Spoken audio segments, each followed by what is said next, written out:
નમસ્કાર, અમારી news channel news for કાઠિયાવાડને લાઈક કરો, શેર કરો અને સબસ્ક્રાઇબ કરો. News for Kathiawad. નમસ્કાર. જૂનાગઢના સાસણગીર ખાતે આદિવાસીઓને મળતા લાભો વિશે એક સેમિનારનું આયોજન કરવામાં આવ્યું હતું. તેમાં મોટી સંખ્યામાં લોકો જોડાયા હતા.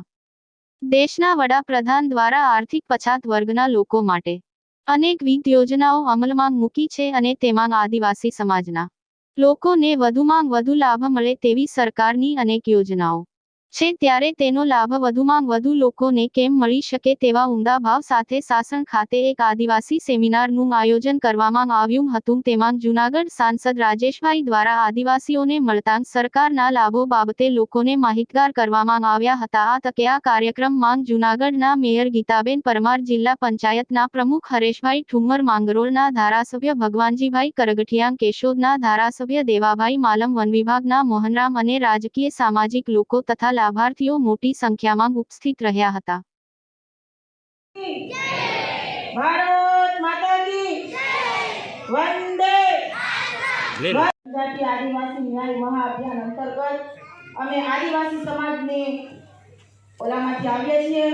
માટે અમને આદિવાસી સમાજમાં જે 10 લાખના કાર્ડ આરોગ્યના મળેલા હતા એમાં અમે લાભ લીધેલા ફાયદા એ વિશે હું 2 મિનિટ કહેવા માંગુ છું, તો શાંતિથી સાંભળશો. નામ જાયદાબેન હમીદ મોરી. ક્યાંથી આવો છો? અમે ગામ જૂનાગઢથી આવી રહ્યા છીએ.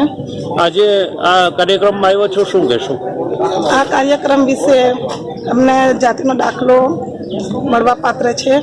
સરકારશ્રીનો અમે ખૂબ આભાર માનીએ છીએ કે આ પ્રોગ્રામ વિશે અમને લાભ મળ્યો છે અને હું ઘણું આમ કોશિશ કરીશ કે અમારા લોકો આમાં વધારેથી વધારે જોડાય અને સરકારશ્રીનો લાભ લે. જી હરેશભાઈ, આજનો કાર્યક્રમ. નમસ્કાર. ભારત સરકાર આદિજાતિ કલ્યાણ મંત્રાલય દ્વારા આજનો PM જનમનનો કાર્યક્રમ સાસણ મુકામે યોજાયેલો.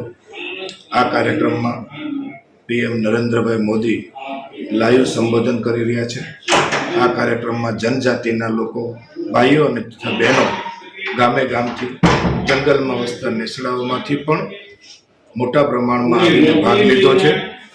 આ કાર્યક્રમનો લાભ જનજાતિના લોકો સુધી પહોંચે, સરકારશ્રીની કલ્યાણકારી યોજનાઓ જનજાતિના લોકો મેક્સિમમ એમનો લાભ લે, એના હેતુથી માન્ય નરેન્દ્રભાઈ મોદીએ દેશભરમાં આ કાર્યક્રમને લાઈવ નિહાળવા માટેના આ કાર્યક્રમો રાખવામાં આવ્યા છે.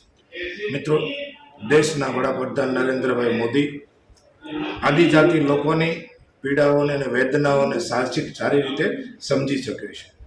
એ જ્યારે સંઘનું કામ કરતા હતા ત્યારે ખૂબ આદિવાસી વિસ્તારમાં એમનો પ્રવાસ રહ્યો છે.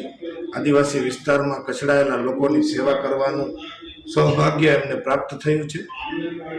નરેન્દ્રભાઈ મોદીએ પણ ગરીબાઈઓને વેઠી છે ત્યારે એ સારી રીતે સમજી શકે છે કે ગરીબાઈની વેદના શું હોઈ શકે. માટે આદિજાતિ સમાજના લોકોને ભારત દેશમાં મેક્સિમમ ભારત સરકારની યોજનાઓનો લાભ મળે, પોતાને ઘરનું ઘર મળે, વીજળી મળે, જલ છે, નળ સુધી એમને પાણી મળે, લકડીથી એમને રસોઈ ન બનાવવી પડે, એના માટે ઉજ્જવલા યોજના દ્વારા એને ગેસની બોટલ મળે અને ગેસ મળે અને સરકારી યોજનાઓનો એમને લાભ મળે. એના માટે નરેન્દ્રભાઈ દેશભરમાં કાર્યક્રમને અભિયાન ચલાવી રહ્યા છે.